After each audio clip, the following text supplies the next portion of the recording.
Le Nouvel Esprit Public, Philippe Meyer, bonjour.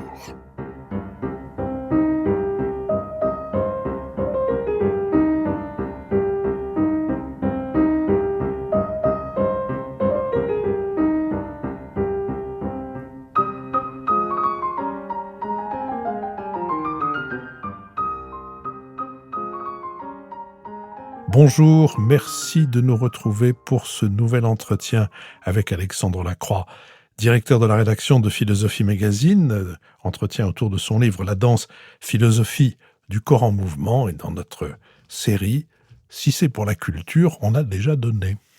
Alors, dans votre livre, cette description du cours et de son caractère très difficile à imaginer pour ceux qui ne l'ont jamais vu, cette description du cours est aussi l'origine, le point de départ d'une réflexion sur discipline et liberté, qui m'a semblé être une réflexion, je dirais, qui a une saveur, un intérêt, une nécessité particulière à un moment où on parle de réarmement, et où on cherche ce réarmement à travers un certain nombre de choses extérieures, l'uniforme, l'instruction civique, etc., etc. Enfin bref, vous cette observation du cours chez les danseurs du corps de ballet de l'Opéra de Paris vous a conduit à une réflexion d'un autre genre sur discipline et liberté.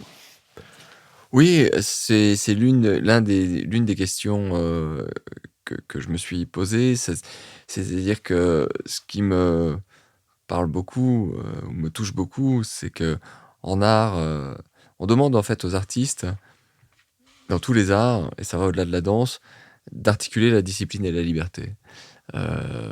En musique, il faut une discipline de faire, maîtriser son solfège, s'entraîner, faire des gammes. Ça, c'est la discipline. Mais comme je disais tout à l'heure, une fois que vous avez la discipline, vous n'avez rien, vous n'êtes pas un artiste. Donc, il faut consentir cet effort, et ensuite, l'expression passe par une intention personnelle, et pour être capable de mettre une intention personnelle dans le mouvement, en fait, en quelque sorte, signer le mouvement, vous devez avoir une forme de liberté. La liberté de s'exprimer, de tirer ce qui est au fond de soi, d'aller chercher au plus profond de soi les ressources émotionnelles, pour interpréter le rôle, que le chorégraphe vous propose. Et là, je dirais que c'est la même chose dans les autres arts, c'est-à-dire que, mais c'est pas la même chose dans la société. C'est-à-dire que la qualité de discipline et la qualité de liberté s'entend en gros, dans la vie courante, on tend à rencontrer soit des gens très disciplinés, mais qui sont un peu ennuyeux, soit des gens très libres, mais qui sont chaotiques et et avec qui il faut peut-être pas, aller jusqu'au dernier verre. Et donc, ce qui me touche beaucoup chez les artistes en général et chez les danseurs en particulier, c'est la capacité d'avoir les 2, d'avoir les 2 pôles de l'expérience, et aussi de cultiver une discipline qui, au final, est au service de la liberté. C'est pas une discipline qui vient limiter la liberté, c'est une discipline qui en est le support. Parce que, la discipline est simplement la préparation. On parlait du cours matinal, c'est simplement la préparation. Mais quand vous vous êtes préparé, vous n'avez pas encore commencé à répéter votre spectacle, vous n'avez pas encore commencé à interpréter un rôle. Vous êtes juste préparé à le faire. Donc c'est une discipline qui vous conduit au seuil de la liberté. Et ça, je trouve ça très beau.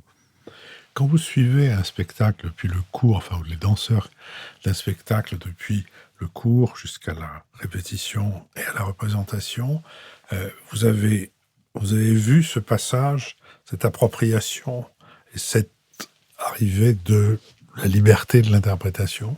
Oui, c'est-à-dire que les répétitions commencent par une phase qu'on appelle la mémorisation. Ça aussi, c'est une autre question, à laquelle je me suis intéressé, c'est la manière dont ça fonctionnait. Il y a maintenant des études en neurosciences assez poussées qui permettent de comprendre comment on mémorise les mouvements. Mais donc au début, ce qu'on fait en répétition, c'est qu'on mémorise un peu comme on pourrait dans une pièce de théâtre s'assurer que chaque comédien connaît son texte. Donc il faut en fait que bout à bout, les danseurs, c'est l'enjeu des premières répétitions, soient capables d'enchaîner les mouvements dans le bon ordre. Et dans le cas de Matsek et de Another Place, enchaîner les mouvements et les retenir, c'est particulièrement ardu parce que ce sont des mouvements. Enfin, Matsek était un chorégraphe suédois de réputation internationale, peut-être l'un des plus grands vivants aujourd'hui, qui écrit ses propres pas. C'est-à-dire qu'en fait, ça n'appartient pas au répertoire, ou très rarement. Donc il a son écriture chorégraphique à lui, et donc on doit enchaîner des gestes non répertoriés. C'est comme, je sais pas, vous avez peut-être essayé d'apprendre les pas de base du tango ou de la salsa un jour dans votre vie. Bah, là, imaginez qu'il faut retenir des milliers de pas et quand je pa ou de figures et quand je parle de ces figures, elles, il y a un point d'expression du mouvement qui peut être la main ou le pied parce que c'est la chose la plus visible pour le spectateur. Mais en réalité, il faut savoir à chaque fois comment on positionne son buste, sa nuque, ses jambes. Donc c'est très complet cette mémorisation. Alors ça, c'est ce qu'on fait au début des répétitions et une fois on s'est assuré que les interprètes, que les danseurs connaissent, ont mémorisé leur rôle, ben, on n'a encore pas grand-chose. Ou plutôt, on est au début du vrai travail. Et le travail chorégraphique, le travail du chorégraphe va consister à, heu, pousser ses mouvements dans le sens qu'il veut, enfin veiller à la dynamique générale du spectacle. Mais dans le cas de Matsek, par exemple, on sent que ce qui est recherché chez lui, c'est une forme d'épure. C'est assez protestant. C'est qu'il va, un peu comme, Annie Ernaux qui dit, qu'elle ne veut pas laisser de belles phrases et que quand elle a une phrase trop pourlée, trop littéraire, trop proustienne, dans un de ses livres, elle la casse pour aller vers quelque chose de plus sec, mais qui va donner une impression de réel plus grande. Lui, il fait quelque chose un peu du même genre, c'est-à-dire qu'il va casser ce qui vient du classique, il va casser la joliesse, les courbes, les arabesques, les facilités peut-être qui viennent du classique, il va casser cette joliesse pour aller vers un, mmh un mouvement beaucoup plus épuré. Moi, ce qui me venait à l'esprit, c'est qu'au fur et à mesure, il rabotait les mouvements. Il rabotait les mouvements pour aller vraiment vers quelque chose de les pousser vers quelque chose d'essentiel, d'aussi un peu abstrait, parce que plus le mouvement est épuré, plus il devient, c'est-à-dire Matzak travaille à partir du mouvement du quotidien. Rajuster son pantalon, sauter de joie, se taper la tête, montrer du doigt et en fait, il retravaille ses mouvements et ces mouvements, il les arrache, en fait, à la vie quotidienne et il les rend de plus en plus, abstraits et donc ça, c'est assez fascinant à voir. D'ailleurs, Stéphane, à la fin, me dit, «Bon, tu as vu quand même», ça c'était à la fin de la répétition, il me dit, «On a progressé, hein?» Or, c'est vrai que la première répétition, j'étais déjà bluffé par le niveau de technicité. Mais en fait, j'ai compris ce qu'il voulait dire. C'est qu'il y avait la technique, ce que je vous disais tout à l'heure, mais il se passait pas grand-chose en termes de narration et d'émotion. Et à la fin, le spectacle racontait une histoire et racontait une histoire avec des mouvements extrêmement, épurés et affinés par toutes les interactions. En fait, c'est vraiment un art vivant, dans son creuset, c'est-à-dire que, la la pratique de la danse, c'est un échange, vivant entre un chorégraphe et ses interprètes. Oui, avec, cet éventail de temporel qui fait qu'on passe de Matzek, enfin, ou dans l'autre sens, mais on passe de petits pas à Matzek, en passant par Nureyev, Ouais, et que ça demande vraiment d'entrer dans des univers, tout à fait très varié. différents et de demander à son corps des choses qui sont, extrêmement éloignées. Juste un mot, parce qu'on arrive à la fin de cet entretien, je voudrais qu'on dise quand même un mot de philosophie et bien que je me suis reconnaissant d'avoir si bien raconté la danse à travers ce que vous avez observé, mais le public, est-ce qu'il n'y a pas quelque chose de particulier dans le public de la danse ou est-ce que ça n'est pas rentré dans votre champ d'observation? Alors moi, je suis allé, voir ce qui se passait derrière la scène, c'est-à-dire dans le bâtiment, cours, répétition. Je suis allé un peu aux représentations, mais ce qui m'intéressait, c'est tout ce qui est invisible pour le public. Ensuite, Heu, la question qui se pose, c'est qu'on a affaire à un public bourgeois. Enfin, je veux dire, c'est comme le public de l'opéra, c'est un public, qui est assez, voilà, privilégié avec, ce qui est intéressant, c'est l'articulation entre ce public, assez bourgeois, de gens bien habillés, voilà, moi j'ai pas été élevé dans un milieu où on allait au spectacle, donc pour moi c'est toujours un peu exotique de me retrouver dans ces situations. Hem, mais voilà, qui est là en représentation sociale et les danseurs qui, eux, sont vraiment dans une quête d'absolu. C'est le contact du sacré et du profane un peu. C'est-à-dire que, vous avez quand même des estomacs bien remplis un peu dans la salle et puis vous avez des gens qui sacrifient leur corps et leurs années et leur jeunesse à une discipline de fer pour cultiver la beauté du mouvement et ça se rencontre dans un lieu bizarre. Moi, voilà, ça m'a toujours un peu surpris d'écouter les remarques, J'ai l'impression que il y a parfois un peu d'injustice dans les jugements qui sont posés, qui peuvent être un peu sévères ou alors porte-pièce. Hem mais bon, ça fait partie de la beauté de la chose. Il faut accepter qu'il y ait des gens qui soient en recherche d'absolu et que cette recherche d'absolu, aboutisse finalement à un spectacle bourgeois, mais peut-être qu'on peut dire la même chose d'une exposition de peinture, dans certains cas où, que c'est le propre de l'art heu, d'articuler une sociologie de la bourgeoisie et quand même la quête d'un mystère ou d'un ineffable, d'un absolu. Oui, moi je dirais je me demandais si vous aviez senti que le poids du public était important dans le comportement des danseurs, c'est-à-dire que les jugements du public qui finissent toujours par traverser le rideau.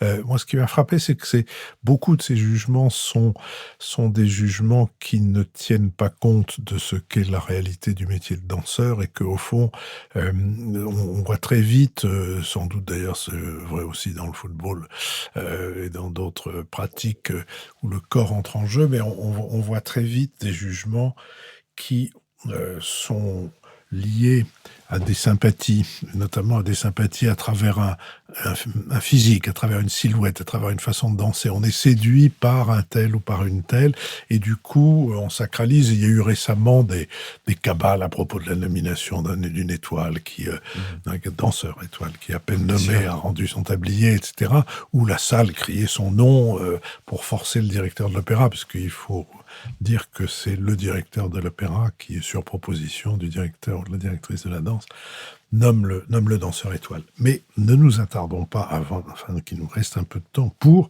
2 questions. Il me semble, vous dites que l'écrivain qui a le mieux, pas le philosophe, mais l'écrivain qui a le mieux parlé de la danse, c'est Paul Valéry. Mmh. Bah, c'est-à-dire que c'est un sujet, qui m'a intéressé, qui consiste à essayer de produire un critère pour distinguer le mouvement non dansé du mouvement dansé.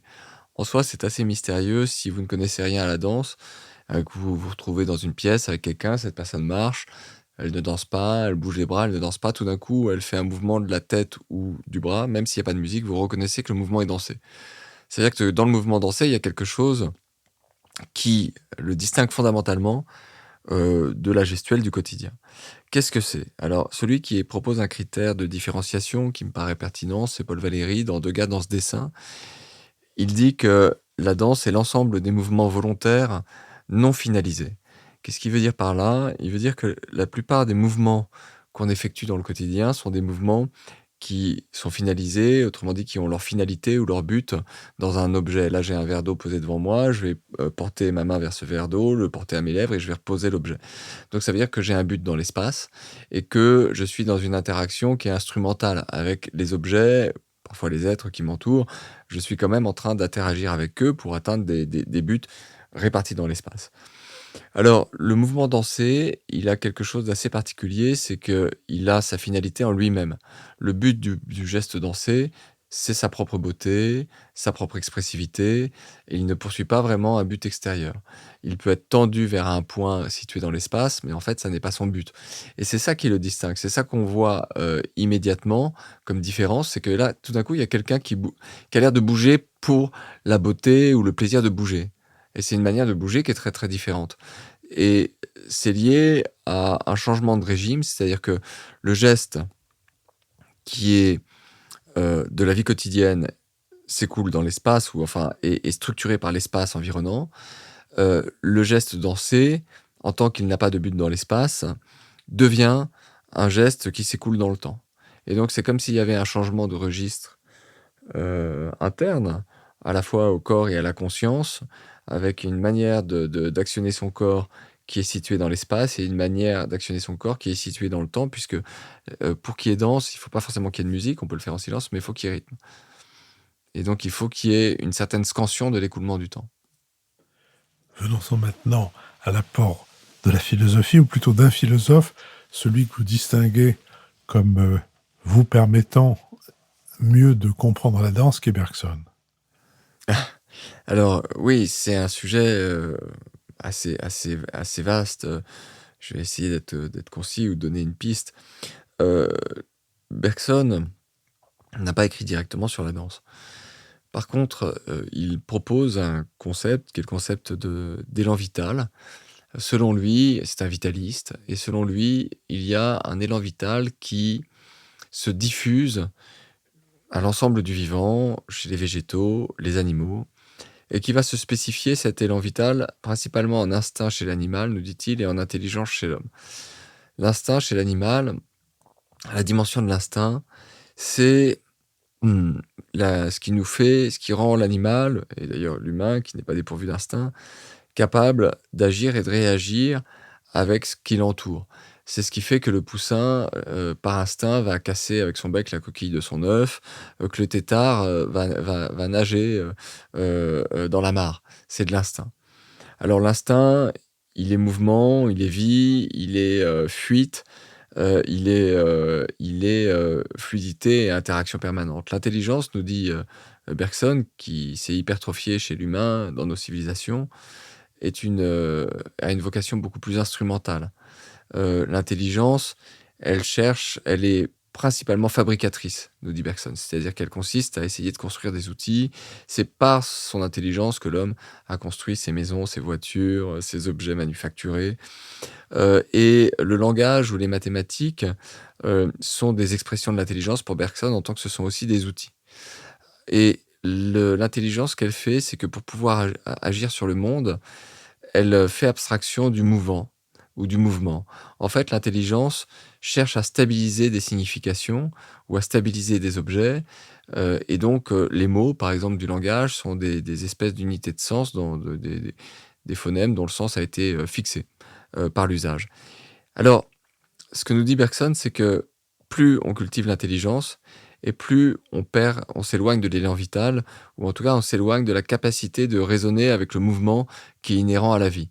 C'est comme si, on le voit bien d'ailleurs dans notre civilisation, on peut le dire de manière beaucoup plus simple, on passe un temps fou sur les écrans, je veux dire à lire sur écran ou à regarder des films sur écran, mais tout ça, ça stimule extraordinairement notre intelligence, notre capacité à nous mouvoir, elle est quand même très très inhibée par la civilisation actuelle. On ne sait pas très bien bouger notre corps.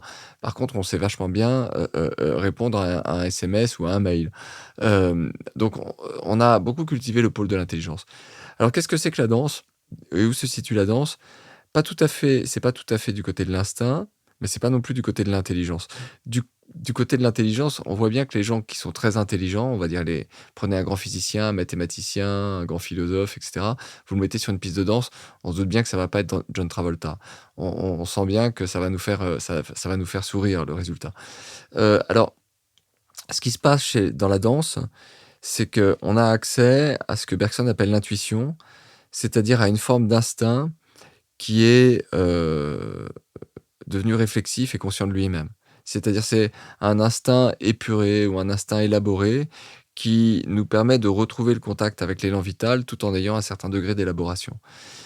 Et je trouve que c'est assez parlant et que vous parliez tout à l'heure de manière un peu politique voilà, des recommandations d'Emmanuel Macron. Il a dit des choses sur la jeunesse devant les écrans. Bon, Heu, moi, quand même, enfin, on peut pas tout demander à l'éducation nationale, surtout par ces temps où derrière les effets d'annonce, il y a peu de budget. Si on veut libérer quelque chose dans la jeunesse, à mon avis, la danse, parce qu'on s'étonne d'avoir, tant d'enfants hyperactifs et aussi tant d'enfants, immobiles derrière leur écran. Mais les 2 sont évidemment liés. À force de perdre son corps devant un écran et de rester assis, on en finit par éprouver une sorte d'électricité dans tout le corps qui va se libérer en hyperactivité. On voit bien qu'on a un problème du côté du mouvement et de l'élan vital, que dans la capacité d'interagir harmonieusement avec les autres, la danse est une très bonne école aussi, puisque, il y a la question du contact, mais aussi du respect du partenaire, du respect de son rythme, de sa manière de se mouvoir.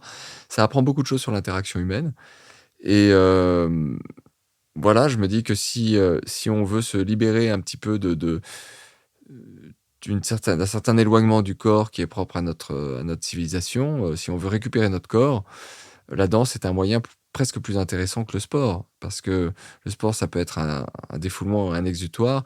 La danse, ça amène à faire bouger beaucoup de choses à l'intérieur de soi.